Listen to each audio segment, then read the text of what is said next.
Welcome the Art Channel. Today we how to invest in web development with Yelp, beginner guide step by step clearly.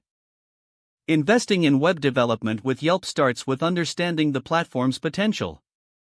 Begin by creating a Yelp business account. Ensure that you have all necessary business information ready, including your company name, address, phone number, and website. Once your account is set up, explore the features Yelp offers to enhance your web presence. Take advantage of Yelp's advertising options to increase your visibility. Consider using Yelp's premium business tools to access additional analytics and insights. Next, focus on gathering customer reviews. Encourage satisfied customers to leave positive feedback on your Yelp page. Monitor your reviews regularly to engage with your customers and address any concerns. Utilize the insights gained from customer interactions to improve your web development services. Create a visually appealing and user-friendly website linked to your Yelp account. Ensure your website features clear calls to action and showcases your portfolio. Optimize your website for search engines to improve its visibility. Consider running promotions or special offers through your Yelp page to attract more customers. Participate in Yelp community events to raise awareness for your business and connect with potential clients. Regularly update your Yelp profile with fresh content and images to keep it engaging.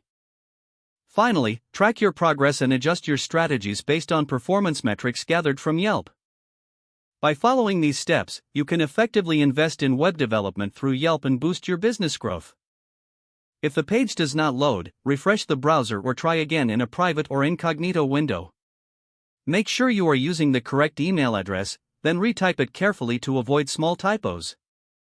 If your password is not accepted, use the reset option and create a new strong password you can remember. Check your spam folder for verification or security emails, then complete any requested confirmation steps. Enable two-factor authentication if available to improve account security and reduce unauthorized access risk. After signing in, review your profile details so your contact information and settings are accurate and current. If you see an error message, note it down and try again after restarting your device and internet connection. Log out when you finish, especially on shared devices, to keep your account and payment information secure. If the page does not load, refresh the browser or try again in a private or incognito window. Make sure you are using the correct email address, then retype it carefully to avoid small typos. Don't forget to like this video and subscribe to our channel for more step-by-step tech guides.